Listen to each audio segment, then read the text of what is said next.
17 में मैंने सोचा कि कैसे मैं इस मार्क्स को इम्प्रूव करूं। तब मैं अपने एक फ्रेंड से मिला जो भी नॉन लॉ बैकग्राउंड था, और हम दोनों ने बैठ के एक लास्ट 15 to 20 years के लॉ के आंसर्स को सॉल्व किया एक स्ट्रक्चरल अप्रोच में। तो हम टॉपिक ढूंढते थे, उनके आंसर्स लिखते थे स्ट्रक्चरल वे में। Hello and welcome to study IQ। मैं दिव्यांशी श्रीवास्तवा और आज मेरे साथ इस इंटरव्यू सेशन में जुड़े हैं यूपीएससी CSE 2020 की परीक्षा में रैंक 437 हासिल करने वाले Ayush Srivastava ji. Welcome Ayush to study IQ। Thank you Divyanshi ji. सबसे पहले मैं स्टडी IQ का धन्यवाद करना चाहता हूँ, क्योंकि उन्होंने बहुत ज़्यादा हेल्प करी है इस प्रिपरेशन के दौरान, मेंस और इंटरव्यू में। उनकी करंट अफेयर्स वीडियो से बहुत ज़्यादा हेल्प हुई है, और study IQ really help me in making my current affairs preparation really easy. So I would say thank you to study IQ channel. Ayush ji के बारे में कुछ स्पेशल बातें मैं बता देना चाहती हूँ। ये इनका 6th अटेम्प्ट था एंड इन 6th अटेम्प्ट ही has been successful making his name in the final list. और जो सबसे यूनिक बात है, ही इज एन इंजीनियर और इनका जो ऑप्शनल था it was law. So Ayush, you are very excited to know about your journey और किस तरीके से लॉ आपने ऑप्शनल चुना, और इस बार अगर लॉ की ऑप्शन की बात करें तो you have secured one of the highest.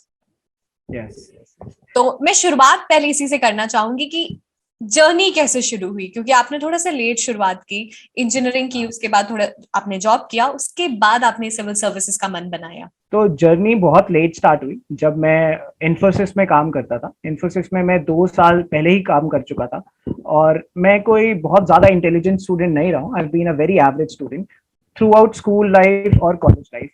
तो इन्फोसिस में आने के दौरान I met some wonderful people around me, and जिन्होंने मुझे बोला कि तुम में वो काबिलियत है कि तुम सिविल सर्विसेज कर सकते हो। तो उस टाइम मुझे भी ये फील होने लगा था कि IT फील्ड में मैं ज्यादा सर्वाइव नहीं कर पाऊंगा और मैं हैप्पी नहीं रह सकता। तो अपने अंतर्मन की, आत्मा की मैंने बात सुनी कि वो क्या करना चाहता है और क्या मैं करना चाहता हूँ। तब मुझे जवाब सिविल सर्विसेज मिला, और फिर इसको 1 साल लगा मुझे अपने माइंड को ये बताने के लिए कि मुझे अपनी जॉब छोड़नी चाहिए और प्रिपेयर करना चाहिए होल हार्टेडली सिविल सर्विसेज के लिए। तो ऐसे 2015 में मैंने अपनी जॉब छोड़ी थी और I started preparing for civil services, और मैंने ऑप्शनल लॉ लिया था। I won't say it is a smart strategy because ये कंप्लीटली ऑपोजिट था। तो हाँ आयुष जी, अगर मैं आपकी जर्नी की बात करूं तो आपने जैसे बताया काफी लेट आपने शुरुआत की इस एग्जामिनेशन की। अगर हम प्रेजेंट की बात करें तो जो स्टूडेंट्स हैं वो काफी अर्ली स्टेजेस में वो तैयारी शुरू कर देते हैं 11th से 12th से ही। बहुत सारे ऐसे एस्पिरेंट आजकल के जमाने में है, आजकल के समय में है, जो अब कंपटीशन को देखते हुए वो कभी सोच ही नहीं पाते सिविल सर्विसेज की तैयारी करने के लिए। अगर मैं आपके केस की बात करूं, आपने काफी करेज दिखाया और काफी लेट शुरुआत की। मैं उन एस्पिरेंट्स के लिए जानना चाहूंगी जो लेट शुरुआत कर रहे, किस तरीके से उन्हें एग्जामिनेशन का अप्रोच करना चाहिए, बिकॉज आपका भी कोई बैकग्राउंड नहीं था और बहुत सारे और एस्पिरेंट्स का भी कोई बैकग्राउंड नहीं होता। ये बहुत टफ डिसीजन है, जैसे आपने बोला। इसके लिए बहुत करेज चाहिए, और इसके लिए बहुत ज्यादा सपोर्ट चाहिए आपको, आपके पेरेंट्स का, आपके भाई बहन का, आपके फ्रेंड्स का अराउंड यू। हाउएवर मैं अपनी जर्नी से ये कहना चाहूंगा कि अगर आप ये डिसीजन लें तो कम से कम कुछ बेसिक चीजें करेक्ट रखें कि आपको ऑप्शनल कैसे लेना है, कौन सा चूज करना है। मेरी तरह आप बिल्कुल ऑपोजिट ऑप्शनल लेंगे तो बहुत ज्यादा अटेम्प्ट लगेंगे, जैसे मुझे लगा। मेरे अटेम्प्ट बहुत लगे हैं, ये मेरा फाइनल अटेम्प्ट 6th अटेम्प्ट था। तो सबसे पहले एक ऑप्शनल चूज करिए कि क्या आप वो ऑप्शनल सर्वाइव कर पाएंगे या नहीं कर पाएंगे। अगर वो ऑप्शनल सही चूज नहीं किया तो आपका भी डिले हो सकता है। सेकेंडली, कुछ प्लान भी रखिए अपने पास कि क्या रख सकते हैं प्लान बी। मैंने नहीं रखा, बट मुझे कॉन्फिडेंस था कि मैं टीचिंग कर सकता हूँ। मतलब मैं पढ़ाता था उससे पहले भी, और अभी भी मैंने एग्जामिनेशन के बीच में पढ़ाता था मैं बच्चों को। तो एक मेरे लिए एक प्लान बी था कि मैं टीचिंग कर सकता हूँ। तो एक प्लान भी अपने पास रखिए कि कैसे करना है, और साथ में मुझे ऐसा लगता है कि एक राइट गाइडेंस की तरफ जाइए। अगर आपको लगता है कि कोचिंग से गाइडेंस मिलेगी या कोई सीनियर पर्सन जो कि ऑलरेडी क्रैक कर चुका है, तो उस गाइडेंस के लिए सीख करिए, और फिर सबसे डिस्कशन करके अपने पेरेंट्स से, अपने फैमिली से, क्योंकि वो आपको सपोर्ट करेंगे टेस्टिंग टाइम्स जब आएंगे। तो जब ये सब चीजें ठीक हो then you can definitely go for civil services. अगर मेरे जैसा बंदा ये क्लियर कर सकता है तो कोई भी क्लियर कर सकता है इतनी लेट स्टार्ट करके। अगर मैं स्ट्रैटेजी की बात करूं तो हमेशा हमने सुना है प्रीलिम्स प्लस मेंस एक इंटीग्रेटेड तैयारी रखनी है। आपके भी केस में वो इंटीग्रेटेड तैयारी होगी, बट ये जैसे कहते हैं ना, प्रीलिम्स के लिए एक सेग्रीगेशन चाहिए प्लस इंटीग्रेशन बहुत जरूरी है। मैं ये सेग्रीगेशन और इंटीग्रेशन के बीच जो गैप है वो समझना चाहती हूँ। मैं इतने इंटीग्रेटेड प्रीलिम्स एंड मेंस की प्रिपरेशन नहीं करता था। मैं प्रीलिम्स को बिल्कुल डिफरेंट वे में देखता था, क्योंकि प्रीलिम्स मेरे लिए बहुत इजी रहा है। मैंने हर अटेम्प्ट में प्रीलिम्स कट ऑफ से काफी ऊपर मार्क्स से क्लियर करा है, क्योंकि प्रीलिम्स में आपके आगे आंसर है, आपको जस्ट चूज करना है स्मार्टली ऑप्शंस को। बट मेंस में आपको वो चीज लिखनी है विद इन टाइम ड्यूरेशन और बहुत फास्ट, तो आपका एनालिटिकल माइंडसेट बहुत तेज चलना चाहिए। तो प्रीलिम्स के लिए मेरी स्ट्रैटेजी बहुत ज्यादा सिंपल थी कि मैं बेसिक बुक्स पढ़ता था। आई थिंक अबाउट कि मुझे कितने क्वेश्चन सॉल्व करने हैं, जैसे 5000 4000 क्वेश्चंस में सॉल्व करता था, और उससे जो भी सीखता था उसके नोट्स बनाता था। उसको नोट्स फॉर्म में एवर नोट यूज करता था मैं, एवर नोट ऑनलाइन नोट्स, और उसको नोट्स फॉर्म में करता था। तो एनालिटिकल चीजें मेरे माइंड में होती थी और फैक्चुअल चीजें मैं अपने नोट्स को रिवाइज करके करता था। तो जब प्रीलिम्स का पेपर आता था आई वॉज गुड इनफ, मुझे फील होता था कि मैं प्रीलिम्स क्लियर कर जाऊंगा, और प्रीलिम्स क्लियर हो जाता था। बट मेंस के फेज में ऐसा नहीं होता। मेंस में क्या होता है, आपके पास एक ऑप्शनल है जिसको आपको टैकल करना है, और ऑप्शनल सबके लिए अलग है। कुछ लोग बहुत अच्छे होते हैं ऑप्शनल, जैसे मैथ्स में, एंथ्रोपोलॉजी में people are scoring really good, लेकिन कुछ हमारे ऑप्शनल में मार्क्स नहीं ज्यादा आ रहे थे, तो उसको भी टैकल करना था। फिर ऐसे होता था, उसमें भी चैलेंजेस होते थे, जीएस के डिफरेंट पेपर, उसमें भी चैलेंजेस होते थे। तो मैं इंटीग्रेट ऐसे करता था कि जो मेरे प्रीलिम्स के नोट्स होते थे, जो मैंने बनाए थे प्रीलिम्स के टाइम पे, मैं उसमें से एग्जाम्पल्स यूज करता था अपने मेंस आंसर राइटिंग। जब मैं मेंस की सेग्रीगेटेड तैयारी करता था, जब मैं उनके आंसर्स लिखता था, तो मैं प्रीलिम्स की जो मेरी शीट्स होती थी, फैक्चुअल शीट्स, उनको मैं मेंस की आंसर राइटिंग में इंटीग्रेट करता था। तो मेरे लिए इंटीग्रेशन होता था तब जब मैं मेंस के आंसर राइटिंग करता था। बट हाउएवर मैं प्रीलिम्स और मेंस की अलग तैयारी करता था। मेरी प्रिपरेशन थ्रू आउट मेंस की होती थी, लेकिन लास्ट 2 मंथ्स में वो कंप्लीटली प्रीलिम्स की प्रिपरेशन चली जाती थी, जिसमें मैं 5000 क्वेश्चन सॉल्व करता था और नोट मेकिंग करता था। That's it. आयुष, अगर मैं ऑप्शनल की बात करूं तो जैसे पहले भी हमने बात किया, आप एक इंजीनियर हैं और आपने law as an optional choose किया। पहले मैं ये जानना चाहूंगी कि क्या माइंडसेट था लॉ ऑप्शनल चूज करने का, और फिर मैं स्ट्रैटेजी पे आना चाहूंगी, क्योंकि आपने लॉ में सबसे हाईएस्ट मार्क्स स्कोर किए हैं 276। सबसे पहले स्ट्रैटेजी क्या माइंडसेट था, जब मैंने इंजीनियरिंग, जब आईटी जो कि इंजीनियरिंग है, तो मुझे कोई एक नया सब्जेक्ट चूज करना था। तो मैंने काफी लोगों से बात करी। इतने में मुझे एक टॉपर मिले थे 2013 के। उन्होंने बताया कि कैसे लॉ बहुत अच्छा परफॉर्म कर रहा है सिविल सर्विसेज में। उस टाइम 2014 के भी रिजल्ट्स आए, और 2013 और 14 में लॉ ने बहुत बहुत ज्यादा अच्छा परफॉर्मेंस दिया था। तो मेरा कंफ्यूजन था, शुड आई टेक पीएसआईआर और शुड आई टेक लॉ। तो बिकॉज उन्होंने गाइड किया कि लॉ अच्छा परफॉर्म कर रहा है, then you should take law as an option. यहाँ पे मिस्टेक ये थी कि मैंने ये नहीं सोचा कि गाइडेंस कहाँ से मिलेगी, मैंने सिर्फ स्कोरिंग के लिए चला गया। लेकिन 2015 से ऑपोजिट हो गया, लॉ ने कम परफॉर्म करना स्टार्ट कर दिया और पीएसआईआर ने अच्छा परफॉर्म करना स्टार्ट कर दिया, और गाइडेंस नहीं थी लॉ की। तो आई would say that was not a smart decision. तो मैं तो ये कहूंगा कि एस्पिरेंट्स को कि आप सिर्फ एक फैक्टर में मत जाइए कि कौन सा ऑप्शनल अच्छा परफॉर्म कर रहा है। आप 3-4 फैक्टर्स को देखिए। पहला, स्कोर किस में ज्यादा आ रहा है। दूसरा, आपका इंटरेस्ट है या नहीं है। तीसरा, उसमें गाइडेंस और टेस्ट सीरीज है कि नहीं है। अगर ये 3 फैक्टर्स हैं, then you should take any subject for that matter. उसके बाद स्ट्रैटेजी, जैसे आप बात कर रहे थे कि स्ट्रैटेजी कैसे लानी चाहिए लॉ की, तो मैंने अपनी स्ट्रैटेजी बहुत ज्यादा मोल्ड करी अपने फेलियर से लॉ में। 15-16 में मेरे मार्क्स बहुत ही कम आए मेंस में, जिसकी वजह से मेरा मेंस क्लियर नहीं हुआ। 200 एंड 210 थे मेरे 15 और 16 में। 17 में मैंने सोचा कि कैसे मैं इस मार्क्स को इम्प्रूव करूं। तब मैं अपने एक फ्रेंड से मिला जो भी नॉन लॉ बैकग्राउंड था, और हम दोनों ने बैठ के एक लास्ट 15 to 20 years के लॉ के आंसर्स को सॉल्व किया एक स्ट्रक्चरल अप्रोच में। तो हम टॉपिक ढूंढते थे, उनके आंसर्स लिखते थे स्ट्रक्चरल वे में, और हम ढूंढते थे कि अगर कोई लॉ का सीनियर हो और या फिर लॉ फैक्ट का ही कोई इंसान मिल जाए जिसको हम शो करें और अपनी गलतियां ढूंढे। उन 9 से 10 आंसर को शो करके हमने ये समझ लिया कि इंट्रोडक्शन, बॉडी और कंक्लूजन कैसे करना। अब हमारा ये काम था कि उस चीज को रेप्लीकेट करना है हर एक क्वेश्चन में लास्ट 15 और 20 ईयर्स में। तो हमने ऐसी प्रैक्टिस करी और सारे क्वेश्चंस के आंसर बनाए, और लास्ट में हमने आंसर राइटिंग करी जिसमें हमारे स्ट्रक्चर्स एक टाइम ड्यूरेशन फॉर्म में आए, और इस हिसाब से हमारे मार्क्स बढ़े।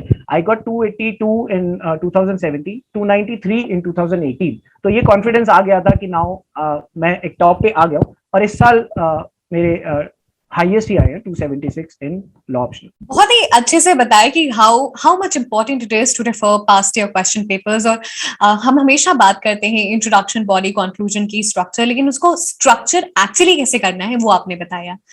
मैं आगे चलती हुई बात करती हूँ। आंसर राइटिंग बहुत ही इंपॉर्टेंट एस्पेक्ट होता है। क्या आप हर दिन आंसर लिखते थे या फिर आप फुल लेंथ मॉक टेस्ट देते थे, क्योंकि आप काफी दिनों से इस एग्जामिनेशन प्रक्रिया में हैं?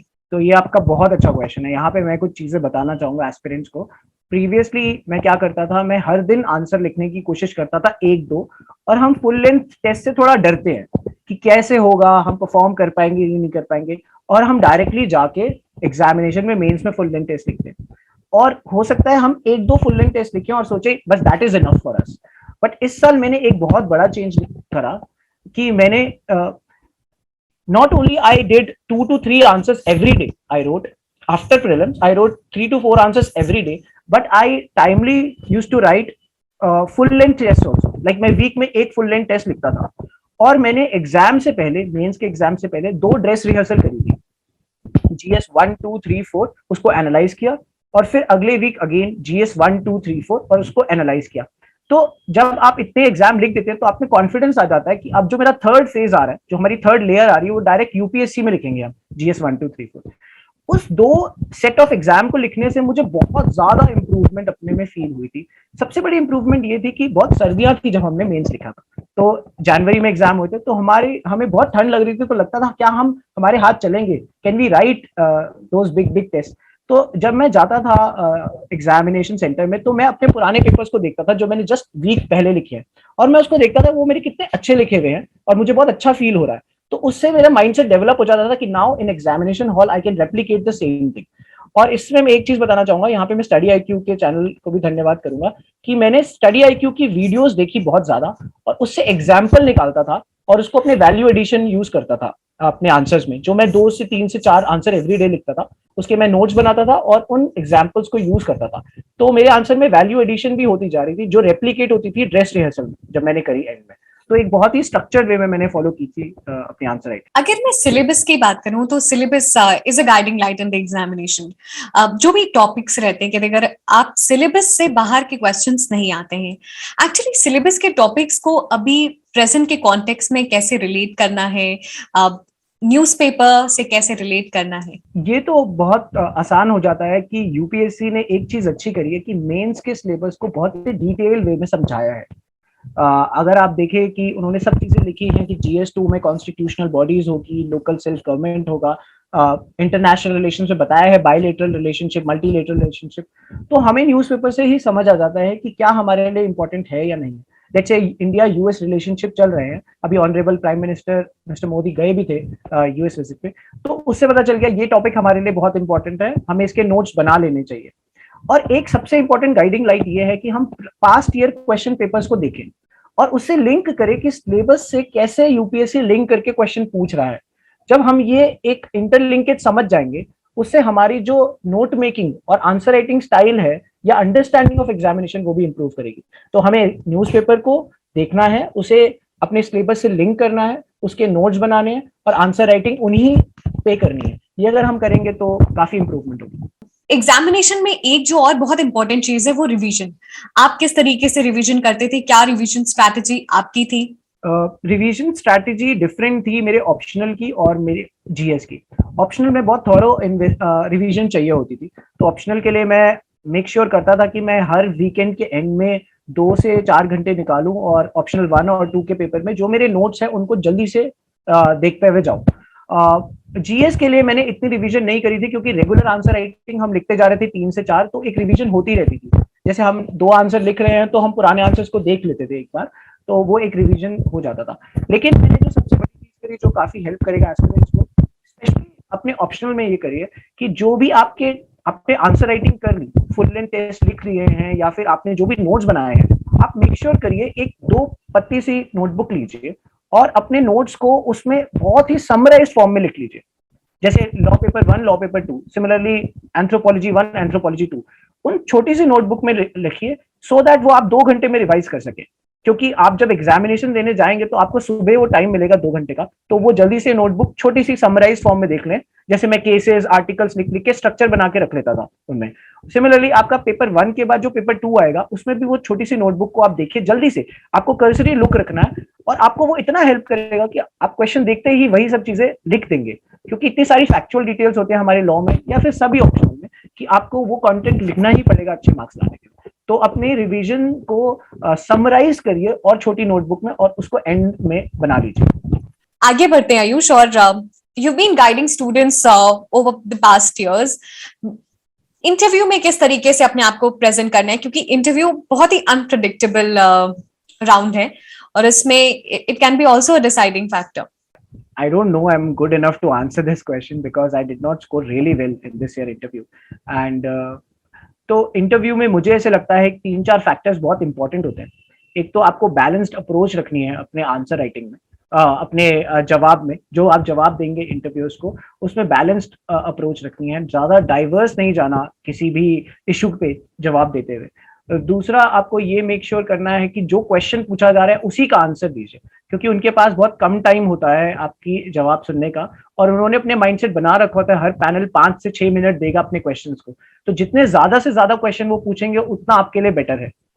और थर्डली, एक इम्पॉर्टेंट फैक्टर ये भी है कि आप ये मेक श्योर करिए कि आप ऑनेस्ट हो।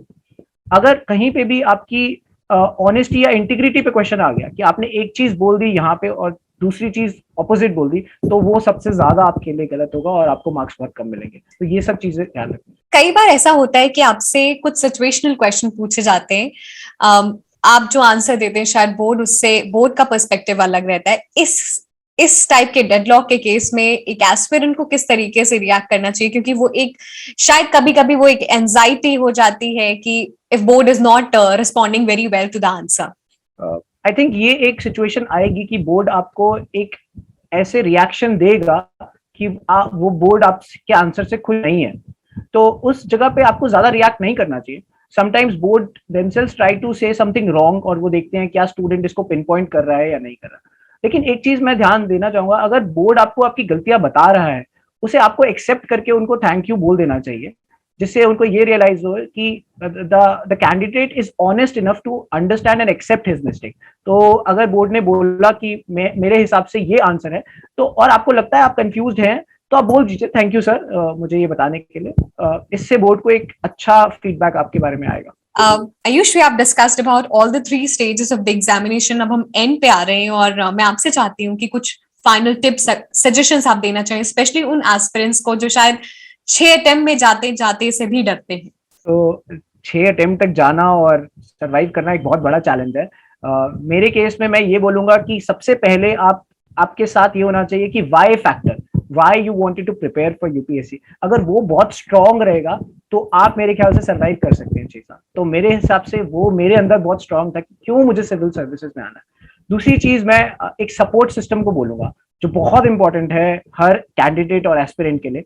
मेरे केस में वो बहुत अच्छा था। मेरा भाई, जब 2018 में मैंने ये डिसाइड किया कि अब मेरे से एग्जाम नहीं होगा, मैं 4 अटेम्प्ट दे चुका हूँ, मेंस लिख रहा हूँ, इंटरव्यू दे रहा हूँ, बट नहीं हो रहा। और मेरे हिसाब से एक्सेप्टेंस एक बहुत इंपॉर्टेंट चीज है जो हमें मान लेनी चाहिए कि if we are not good enough, let's accept it, we might be good enough in something else. But मेरे भाई ने कहा कि नहीं, I believe you are good enough and you will crack this examination, I would suggest you to take a break. उसने मुझे suggest किया 2019 में ब्रेक करो, पढ़ाओ, कुछ अच्छी लाइफ जियो, थोड़ा चेंज लाओ, और फिर 2020 में रिजुविनेट होके एग्जाम दो। और मैंने यही किया और मुझे उसने काफी हेल्प किया।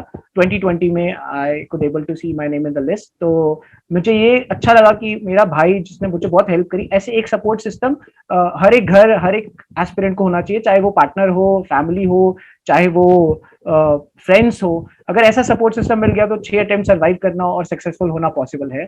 मैं एक एग्जांपल हूँ। तो सबसे पहले मैंने स्टडी IQ को देखना स्टार्ट किया 2017-18 में। उस टाइम पे मुझे लेक्चर्स अच्छे लगते थे, तो मैं थोड़ा बहुत फॉलो करता था स्टडी IQ के लेक्चर्स को। बट मैंने 2020 में स्टडी IQ को बहुत अच्छे से यूटिलाइज किया। मैं बताना चाहूंगा कि बिकॉज स्टडी IQ पे इतने वीडियोस आते हैं कि sometime it's not possible to watch all the videos. तो मैं क्या करता था, मैंने सारे टीचर्स जो मुझे अच्छे लगते थे उनके टेलीग्राम चैनल ज्वाइन कर रखे थे, और मैं उन टेलीग्राम चैनल को अपने टाइम टेबल में हर 5 दिन में देखता था, और उन 5 दिन में सबके वीडियोस को देखता था कि कौन कौन से वीडियोस यूपीएससी के लिए बहुत अच्छे हैं, और उन वीडियोस को 2x स्पीड पे देख लेता था और उसमें से इंपॉर्टेंट पॉइंट्स निकाल लेता था। तो ऐसे मैंने अपने टाइम टेबल में ऐसे मोल्ड किया कि मुझे सारे इंपॉर्टेंट फैक्ट्स भी पता चलते गए और वो मेरे नोट्स में भी आते रहे, और वो चीजें मेरी आंसर राइटिंग में रेप्लिकेट होती है. तो it's up to you how you gonna utilise any platform. अगर आप स्मार्ट हैं तो आप कोई भी प्लेटफॉर्म को अपने बेनिफिट के लिए यूज कर सकते हैं. और मुझे स्टडी आईक्यू ने बहुत ज्यादा हेल्प किया. I am thankful to the whole study IQ team. I I think it I think I should mention the teachers name, but मुझे हर एक टीचर की वो बातें याद हैं कि वो कैसे अफगानिस्तान इशू लेकर आए थे जब मेरा इंटरव्यू था, तो मुझे बहुत हेल्प किया था. तो I am extremely happy, and I want to say my regards, and I'm extremely happy that for my success, Study IQ is very, very, very much involved there in my journey. Thank you. We're very glad that we could be part of your success story. Thank you so much, Ayush ji, for joining us in this interview session. It was absolute pleasure to have you, क्योंकि बहुत सारे different aspects हमने preparation की बात की, और especially being an engineer, law optional से किस तरीके से आप excel किया और बहुत सारे लोगों को inspire भी किया. Thank you once again, and the entire team wishes you good health. Thank you, Study IQ team. Thank you.